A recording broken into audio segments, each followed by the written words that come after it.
একেবারে শুরুতে যেটা বলবো, মুখ্যমন্ত্রী শুভেন্দু অধিকারী উত্তরবঙ্গ সফরে গিয়েছেন মুখ্যমন্ত্রী হয়ে এই দ্বিতীয়বার, কিন্তু পাহাড়ে গেছেন এই প্রথমবার। এবার পাহাড়ে গিয়ে একেবারে সাধারণ মানুষের মধ্যে মিশে গিয়ে তিনি যে বার্তা দিলেন, সে বার্তা কার্যত চমকপ্রদ বার্তা, এবং শুধু তাই নয়, আশার আলো দেখতে শুরু করেছে পাহাড়বাসী।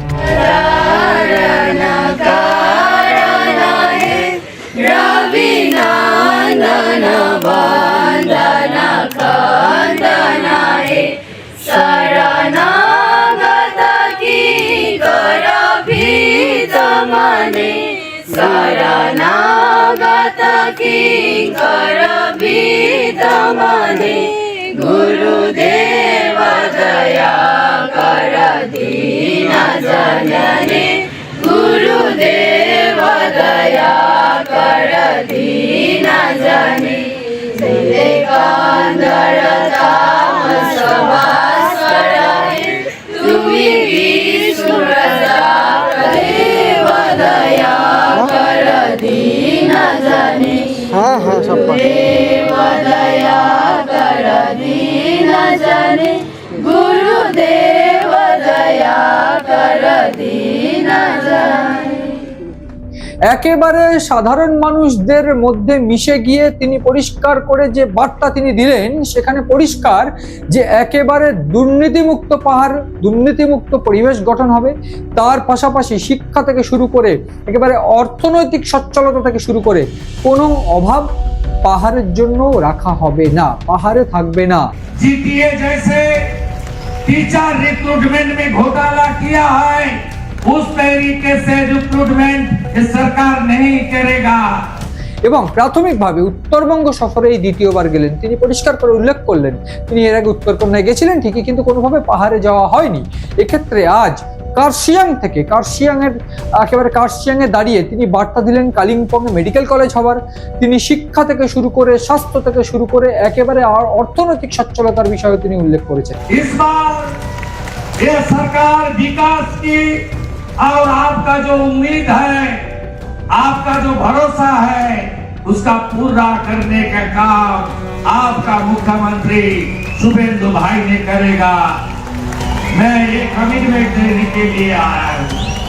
তিনি প্রাথমিকভাবে, আমি যদি বলি একেবারে রোডম্যাপটা যদি দেখানোর চেষ্টা করি, তাহলে পরিষ্কার করে উল্লেখ করব যে একেবারে পিএম চা শ্রমিক যোজনা থেকে শুরু করে তিনি যেটা বললেন যে পিএম চা শ্রমিক যোজনায় যেটা তৃণমূল দুর্নীতি করেছে, সেই জন্য চা শ্রমিকরা বহু বিপদে পড়েছে, তাদের বহু ক্ষেত্রে আত্মহত্যা করতে হয়েছে। এইবার সেটা হবে না, সেই চিত্র বদলাবে এবং একেবারে চা শ্রমিক যারা, তাদের জন্য পিএম চা শ্রমিক যে যোজনা সেইটা আসবে। हमारी जो 25 चा बागान बंद है, तोराई डुआर से दार्जिलिंग तक, यहाँ का 12 चा बागान है। इसमें आप मान के चलिए, टी बोर्ड का चेयरमैन को मैं आसाम भेजा था, सब प्लानिंग लेकर आ गया है। यहाँ भी प्रधानमंत्री चा श्रमिक योजना के अंदर बंद चा बागान में हमारे श्रमिक के लिए 330 करोड़ का काम हम लोग इस प्रोग्राम के अंदर करूंगा। मैं आपको ये वादा देता हूँ। এক্ষেত্রে বহু চা শ্রমিক তারা প্রফেশন ছেড়ে দিয়েছেন, তার পাশাপাশি বহু চায়ের যে বাগান, সেই চা বাগান বন্ধ হয়ে গিয়েছে, সেইগুলো এইবার পুনরায় খোলা হবে এবং 25টি চা বাগান পুনরায় খোলা হবে, এমন তিনি বার্তা দিলেন। তার পাশাপাশি শুভেন্দু অধিকারী তিনি অভিযোগ করছেন যে তোলাবাজি বা কাটমানি ছাড়া গত সরকার বা তৃণমূল সরকার আমলে কিচ্ছু হয়নি। এক্ষেত্রে তোলাবাজি বা কাটমানি কোনো সরকারি কোনো জায়গায় চলবে না, এবং পাহাড়ের ক্ষেত্রে যে জিটিএ দুর্নীতি হচ্ছে শিক্ষক দুর্নীতির ক্ষেত্রে, সেইটাও কিন্তু বন্ধ হবে। अब ये मेरा साथ राय बोर्ड का चेयरमैन का साथ, जो एक्स चेयरमैन उनका बात हो रहा था मंच पर, मैं बताया क्या काम हुआ बोर्ड के अंदर। 11 बोर्ड बना दिया, उन्होंने बोला शुरू तो हम किया था, लेकिन बाद में जिसको चेयरमैन बना दिया वो लूटने का काम किया। तोलाबाजी, सिंडिकेट राज और काटमानी और पहाड़ की जनता के खिलाफ इस पिछले सरकार का जो आक्रोश था, जब कोई बोलता है पहाड़ के लिए, तब एक्स चीफ मिनिस्टर ने बार बार बताया, ओ पहाड़ में मुझे वोट नहीं मिलता, मैं कुछ नहीं करता, लेकिन घूमने आस्था था।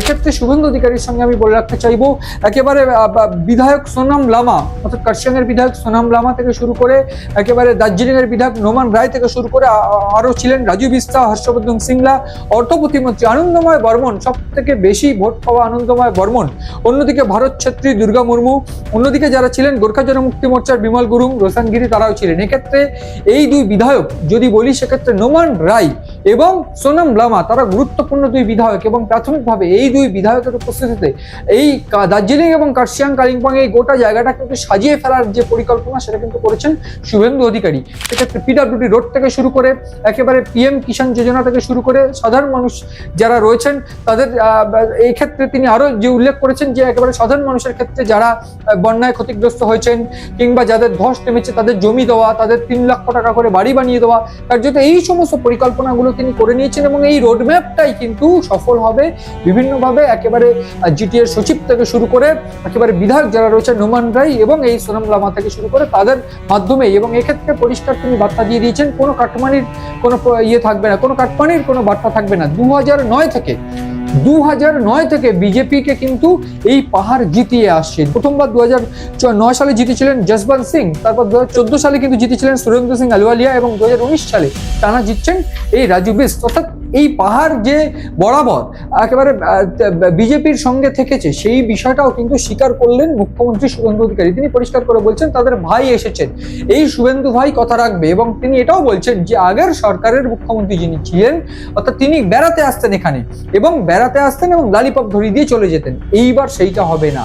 এবং এক্ষেত্রে শুভেন্দু অধিকারী যে কথা বলেছে, যে সংকল্পপত্রে যে ঘোষণা পাহাড়ের জন্য ছিল, উত্তরবঙ্গের জন্য ছিল, প্রত্যেকটা মানা হবে। এবং এক্ষেত্রে পরিষ্কার যে একেবারে মুখ্যমন্ত্রী শুভেন্দু অধিকারী তিনি কিন্তু একেবারে আইনগত দিক থেকে শুরু করে শিক্ষা, স্বাস্থ্য, শ্রম এবং এমনকি একেবারে ধস নামলে পরিবেশগত দিক, তাছাড়া একেবারে অর্থনৈতিক সচ্ছলতা যেটা পাহাড়ের একটা গুরুত্বপূর্ণ প্রবলেম, সেই বিষয়গুলো দেখবেন। এবং তার পাশাপাশি যেহেতু একটা বার্তা ইতিমধ্যে পৌঁছে গিয়েছে, একেবারে শিলিগুড়ির বিধায়ক একেবারে যদি দেখি শঙ্কর ঘোষ, তিনি কিন্তু পর্যটন মন্ত্রী হচ্ছেন। ফলে পরিষ্কার কিন্তু এই বার্তাটা যে পাহাড়কে এবার পাহাড় বা উত্তরবঙ্গ এই উত্তরবঙ্গকে কিন্তু কার্যত উত্তরবঙ্গকে এবং পাহাড়কে বেসিক্যালি তারা সাজিয়ে দিতে চাইছেন এবং ভরিয়ে দিতে চাইছেন, অর্থাৎ ঋণ শোধ করতে চাইছেন। ये हमारी खूबसूरत पहाड़ आप लोग बीजेपी का पुराना साथी है। 2009 से आप लोग कमल खिला रहा है।